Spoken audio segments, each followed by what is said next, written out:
Councilman Mikan. Here. Councilwoman Snow. Here. Councilwoman Pitt. Here. Councilman McCarthy is absent. Supervisor Schmidt. Here, please stand and follow us in the Pledge of Allegiance. I pledge allegiance to the flag of the United States of America and to the republic for which it stands, one nation, under God, indivisible, with liberty and justice for all. Thank you. I apologize if I'm a little nasally. I blame our buildings and grounds crew for putting me in a dunk tank and our rec director.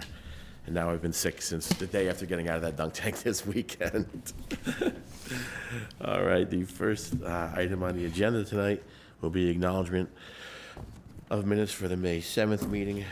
I'll make a motion. Could I have a second? Second. All in favor? Aye. Thank you. I'll make a motion for May the 14th. Can I have a second? Second. Any discussion? All in favor? Aye. Thank you all. Next item up tonight will be privilege of the floor with respect to agenda and with respect to agenda items only. Any comments regarding agenda items? Come on up, state your name and address for the record, and try to keep your comments around 3 minutes. Seeing none, we're going to move to resolutions. Chief, I know you were going to give an update on the building department today. Do you want to go first before you jump to resolutions? This way you're out of here for fire department stuff in case it comes up, rather than keeping you to the end. Thanks for being here.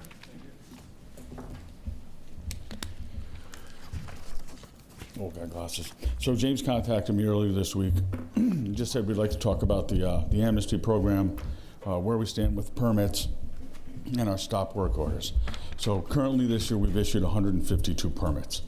That doesn't take into account the 15 or 20 applications or plans that we still have to approve that are on the table now.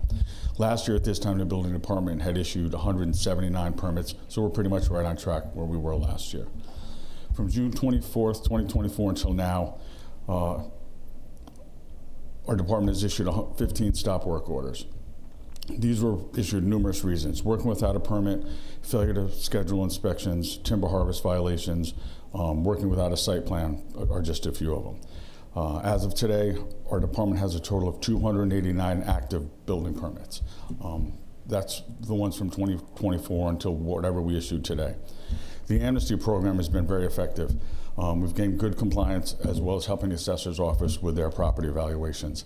On January 1st of this year, we had a total of 637 open or expired permits. With the report we ran this morning, we currently have 391 open or expired permits.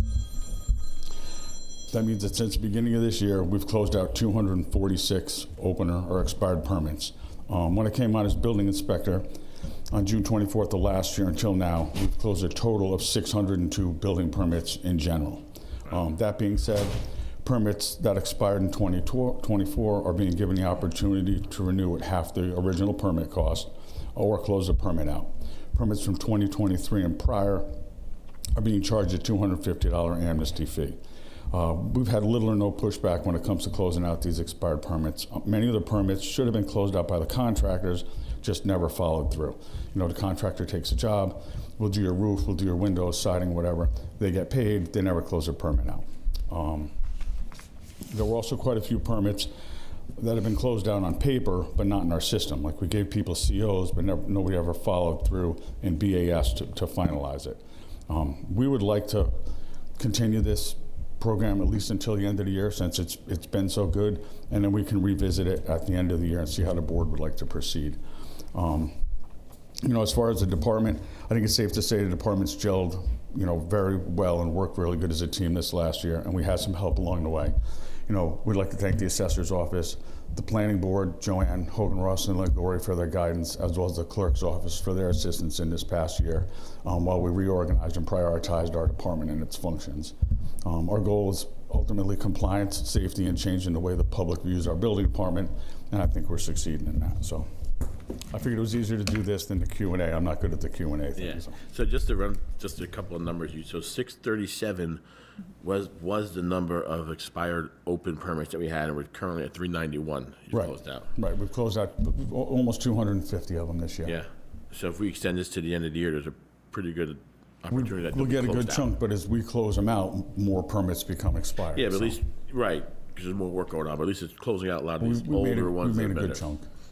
Yeah, okay. So all of those that you closed out under the amnesty program, do most of them pay the $250 or some? Most of them pay the $250. The ones that were in the system, that were closed out on paper but didn't close out in the system, Okay. we just closed those out. Right. Some of them you write off because they're just so old, but there were very few of those. Most of them just pay the $250. And people were pretty, people had just bought the house in the last 2 years, but the permit's 5 years old, and they just kind of went along and said, nope, it's got an open permit, we want to clear that up. You find that people buying homes here and then not even realizing that? They have realize no that, idea, right? yeah, because if it's a short sale or a cash sale, Yeah. there's no municipal search. That's why Mary working with Michelle in the assessor's office doing these municipal searches is so important, because we catch a lot of that before the sale goes out, so we can kind of square that up and get them even, so they don't get penalized later. So Nancy, we need to do a resolution then, right, to keep this open, to extend this, because we approved it for 6 months, I think, in the beginning of the year. So we would just need to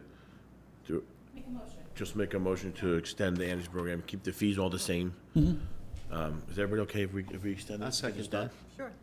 I'll make a motion to extend the amnesty program to the end of 2025. Fees and penalties and fines stay the same. And second from Yep. Councilor Mikan. And I'll do a roll call vote. Councilwoman Pitt, Aye. Councilwoman Snow, Aye. Councilor Mikan. Aye. Supervisor Schmidt, aye. Thanks for all the hard work Thank down you. there. Fantastic. Thanks, everyone. Thank you. I told him I wouldn't make him stay till the end anyways. All right, we're moving along to resolutions. First item on the agenda tonight is budget amendments for the fiscal year 2025. These are monthly budget amendments. They're, excuse me, anyone who follows along, they're on here pretty much every month, Resolution 93. And if anyone has any questions, they always can go and stop in and see Christine as well prior. So I will make a motion for Resolution 93. Could I have a second? Second. Any discussion? Councilwoman Pitt? Aye. Councilwoman Snow? Aye. Councilman Migan? Aye. Supervisor Schmidt? Aye. Should I say that, should I read my Councilman McCarthy's name? Kathy said he's not here. Yeah. Yeah. He'll say he's absent. Yep. Okay, Councilman McCarthy is absent. Resolution 94, approval of mower purchase. This is Supervisor of Buildings and Grounds. Wendell requested a purchase of a new X-Mark mower model LRX 980EK. It's a 72-inch mower. It's for maintaining town grounds, and it's Resolution 94. It is supported by the 2025 current budget, so I'll make a motion for Resolution 94, if I could have a second. Second. Any discussion? Councilwoman Pitt? Aye. Councilwoman Snow? Aye. Councilman Migan? Aye. Supervisor Schmidt? Aye, and Councilman McCarthy is absent. Resolution 95, obsolete equipment. We do this a couple times a year as well. Whenever either be highway or buildings and grounds, they get together and they auction off a lot of the stuff that's no longer being used, and they try and recover some of those funds for this equipment that's outgoing. So I'll make a motion for Resolution 95. Could I have a second? Second. Any discussion? Where does this go out to? It's like a bid site. It's like Absolute Auction Yeah, or something yes, like it's that? one of those sites, yep. And then some, I don't believe any of this stuff will have a reserve put on it. And sometimes you can put a Right. reserve to get a certain amount. But when they feel like it's reached its life expectancy, where it's start costing too much money to maintain, they sell it Right. off. Yeah. All right, Councilwoman Pitt? Aye. Councilwoman Snow? Aye. Councilman Migan? Aye. Supervisor Schmidt, aye, and Councilman McCarthy is absent. Resolution 96 is the acceptance of the 2024 Town Justice Court Annual Reports. I'll make a motion for Resolution 96. Could I have a second? Second. Any discussion? All right, Councilwoman Pitt, Aye. Councilwoman Snow, Aye. Councilman Migan, Aye. Supervisor Schmidt, aye, and Councilman McCarthy is absent. And the last resolution for the evening is Resolution 97, payment of bills for the town of Pawling. And I will make a motion for Resolution 97. Could I have a second? Second. Any discussion? Councilwoman Pitt, Aye. Councilwoman Snow? Aye. Councilman Migan? Aye. Supervisor Schmidt, aye, and Councilman McCarthy is absent. Thank you. Next item on the agenda will be town board items for special consideration, new business and discussion for the town board, and I will open it with Councilwoman Pitt. Just a couple of things. I had sent out a correspondence, I guess, last Saturday regarding our May 7th meeting, Reso 81 and 82 pertaining to golf course employees, with a recommendation that they are paid retroactively from January 1st, 25, the minimum wage difference. Both of the employees, it's my understanding that one of them is no longer with us, but I believe if the board agrees that she still should be cut a check from her time here until the time she left, where both employees were making below minimum wage. They've been, like I said, making below minimum wage. Were employed with the town from January 1st, 2025, up until that May reso. I didn't discuss this with the bookkeeping department at all, but I'm sure Christine would be able to do those calculations.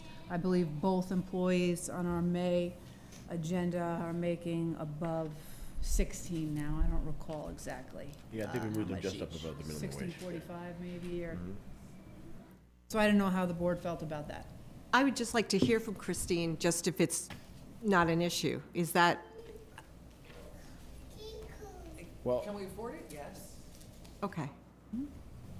yeah, the golf course is doing great. Yeah, no, they are. Yeah, last few years they've I really just done wanted to well. make sure that. They were below, how far below what was the rate they were making prior to that May meeting? I think one was 14. 14 and change. I think one was 15, from what I remember. All right, we'll look into this, I'll look into this tomorrow, what their prior rates were from January 1, you said, Yeah, Councilman I mean, Pitt? I could try to search for it right now. All right, do you have anything else while you're searching that? Also, just curious about, as we're entering budget season, correspondence with all of our departments across the board. That way, everybody knows, requests in at a certain time, and, Yeah, this is the time of year meetings where it starts, scheduled, yeah. and, just to have a base blanket correspondence set out so everybody can start thinking about that, so we can get things in orderly and not be rushing. Do you want me to speak to that? Yeah, please. We can try to Christine, get thanks. some requests in from department heads too, as to what they would want. So there's, as a budget officer, I'm fairly familiar with the budget process. There's a standard procedure that we've been following for a few years now. I meet with the major departments. I also send budgets out to every other department and ask for requests, and then there may be meetings, and then there's a preliminary budget. That's the town supervisor's budget. So if he wants to have meetings, then we would have additional meetings prior to that. After it's filed with the town clerk, then it becomes the town board's budget. We work from there. So- We can get requests out too, if any department heads feel there's something big coming, we can have them email as well. I'm in touch with every department. There's no department left out. There's no problem as far as I'm concerned. Sure. Okay. Thanks, Christine. As far as those rates, I have it here. Let's see, one was at 1464 and the other was at 15. And, there was that hourly rate. Okay. Hourly rate bump up in January. What did they go up to, like 16? 50. There were two different rates. 50 here, 1550 here for our county, is my understanding. I mean, When they go to 16 and change, right? They're both different numbers, I believe. They're bumps. hold on, let me look. They were both different numbers. Yeah. 'cause One one of- was bumped up to 1625, the other to 16. And I just have a question. Have we gone retroactive for other employees when we've given them a raise? Again, Well- I look at consistency, so Yeah. I don't know if have we done that before? I think the problem would be, the issue here would be if they were employed at less than Minimum wage. minimum wage would be, that's what would probably be owed to them, Right. if, because they were working at below that number. Okay, okay. Otherwise, normally, no, we wouldn't look to do the proactive Okay. thing in the past. But because it was less if than they minimum were wage. less than minimum, that's where we had to make them whole, right, Nancy? That would- If they were employed at, yeah, we'll check what the number is. I know it's okay. different, yeah. Do we have a minimum wage with the municipal employees? For the state of New York? Yeah. I don't know what it is here, though. Is it 15, is it 15 even or 15.50? Does anyone know what it is? No, I don't. Hold up, yeah. Well, we'll pull it up and Yeah. work on it tomorrow. I can email it to everybody. Okay, great. Yeah, Thank we'll you. see where the difference lies, and wherever it is, we'll make, if it's owed to them, of course, we'll make it whole. Okay, sure. Great, thank you for that information. Anything else, Councilwoman Pitt? No, thank you. Councilwoman Snow?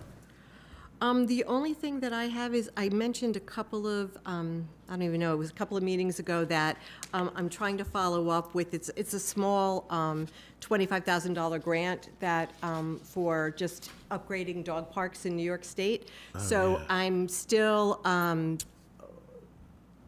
talking with them about that. Sometimes it takes a little longer for them to get back, but if there's any way we can get some money Sure. to help with that. So that's all I have for tonight. Excellent, thank you. Thanks. We love grants, that's for sure. Yeah, just a little upgrade would be Yeah. nice. Councilman Migan? I just speak on the updating of the comprehensive plan, if we're gonna get moving on that, or, I compiled a list this week of everyone that's been sent to us. I'm gonna get that out to the board Yeah, probably tomorrow. please, 'cause- And I listed them. A lot of people too that were recommended are people that are already either involved, whether it be at the CAB level, the planning board level, or people in the community who've been involved. So just out the gate, I put them like in a list of who I thought would be great. Now I've only had a chance to speak with 2 of them so far who said that they would definitely be interested. So some may not even be interested, but we're gonna go through the whole list. I'm gonna get it to the entire board. So And I listed alternates as well. did everybody put in a couple of people? Is that how that Most of us worked, did, or- yes, yes. 'Cause I know I did. Yes, I have yours, yep. And I think honestly, I said a while ago, anybody from the Conservation Advisory Board, I didn't give specific Yeah. names, Yeah. but if you want The good- specific, The I'll good give thing it. is we did have a bunch of overlaps, so I think we all felt pretty good about similar people. Okay, great. Because a lot of people were recommended Then we're multiple looking times. for 9, is that We're correct? looking for 9. 9 is Okay. a good number to go with. Yeah, I'd So my feeling appreciate, is to get 9 and then have 2 alternates would be great. I'd appreciate seeing the full list. Yeah, I'll get So that we this week. can- I was so that we compiling it can do all actually just a few days ago for everyone. That's all. Oh, okay, great. Just a couple of things. Transfer station stickers are going really well. July is when the rates change. So anyone who hasn't bought a sticker yet, we'll get them at a discounted rate come July that we started in the past. So we are 40 stickers ahead of where we were last year. So it's great. People are utilizing it and they're liking it. So they're coming in, and I think the Saturdays are very helpful too. We get a lot of traffic because people are working so much.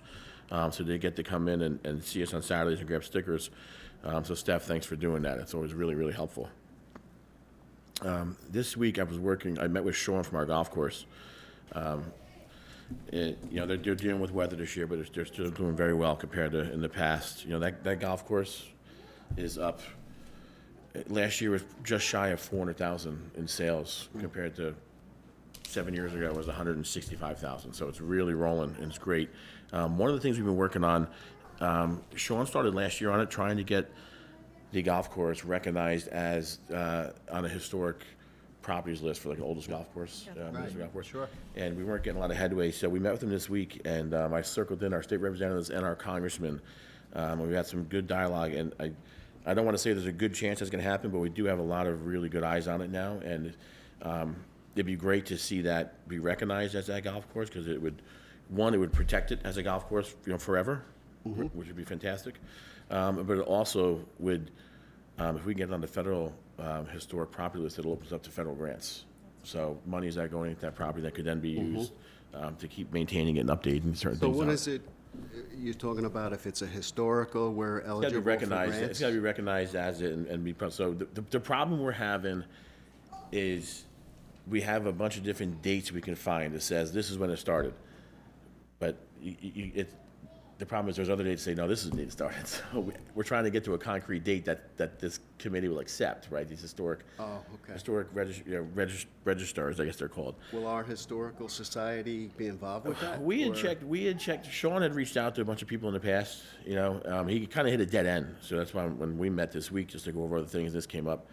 I was like, hey, so we actually circled in we got some great advice from Supervisor Cavassini at Wappingers, because he's been a town historian since he was Right. like 12 years old. He loves history.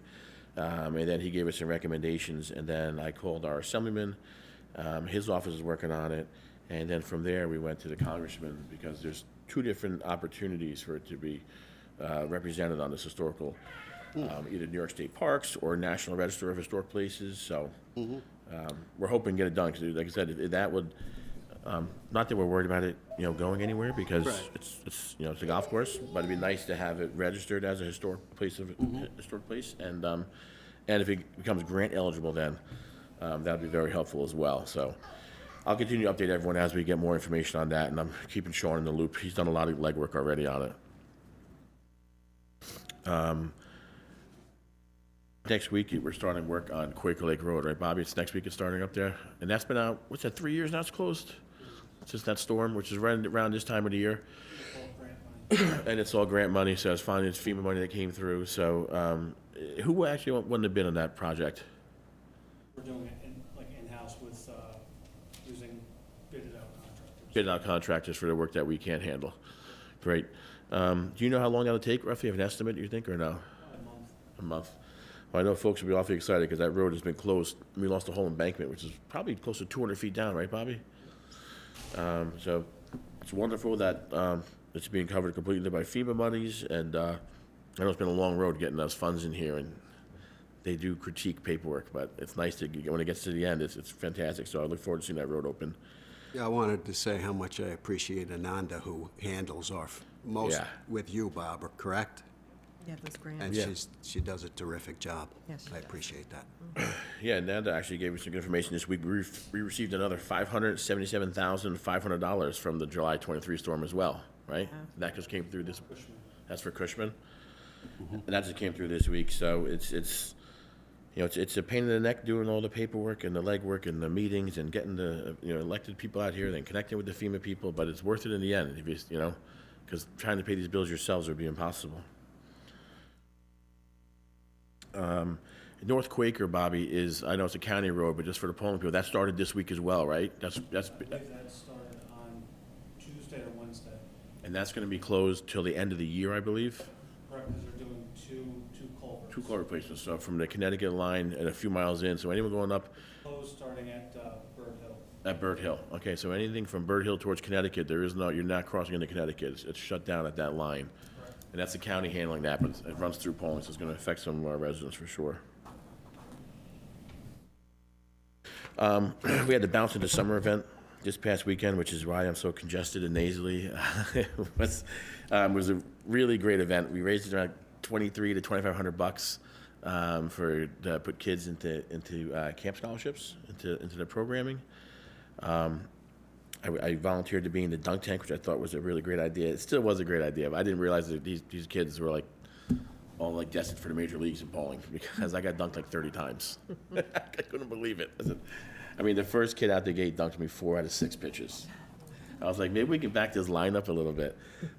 So it was a really great turnout. The weather was nice. It was a little chilly, but it was good. It was a really good turnout. Robin and her staff did an excellent job. As always, you thank them. And I do want to give a shout out to Jeremy Busol, who came and cooked as well. Jeremy, and I think it was Bill Riley back there with him cooking. So thank you. They always show up for the community and do this stuff out of the goodness of their hearts, and it doesn't go unnoticed for sure. And the last thing I do have, so back in March, I was approached by a magazine, and they wanted to do an article on Pawling, and they were looking at multiple towns, and it was a lot of back and forth, giving them what's going on in Pawling, businesses in Pawling, and they ended up picking us for an article, and we gave them 20 to 25 local businesses that they wanted to call to get their feeling on being in business in Pawling and how long they've been operating here.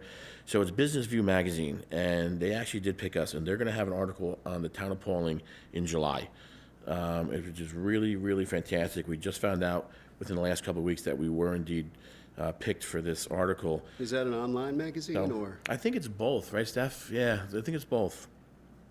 And it's fairly large. Like I said, 1 million subscribers, and it's called Business View magazine. It's one of the top 5,000 fastest growing companies in America. And they have reached out to all the businesses that we recommended in the town and the village. We gave them a bunch of businesses in the village.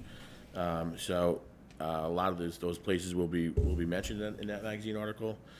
And then moving forward, we have an opportunity to be in the running for like the town of the year, like in New York State, for how we operate and how we interact with our businesses and things of that nature. So we're waiting for some little more information from them, and I know they're completing all of their interviews with the local businesses, which is fantastic that they took a lot of them. But we will be in the July issue, so we'll get some correspondence out there for everyone there as well. I believe that's all I have. Yes, that's all I have on there. Next item on the agenda is I will open the floor with respect to agenda and non-agenda items. Anybody with any comments for the board, come on up, state your name, address for the record, and try and keep your comments around 3 minutes. All right, seeing none, I'll make a motion to go into executive session to discuss the medical, financial, credit, or employment history of a particular person or corporation, or matters leading to the appointment, employment, promotion, demotion, discipline, suspension, or removal of a particular person or corporation. Could I have a second? Second. All in favor? Aye. Aye. Thank you.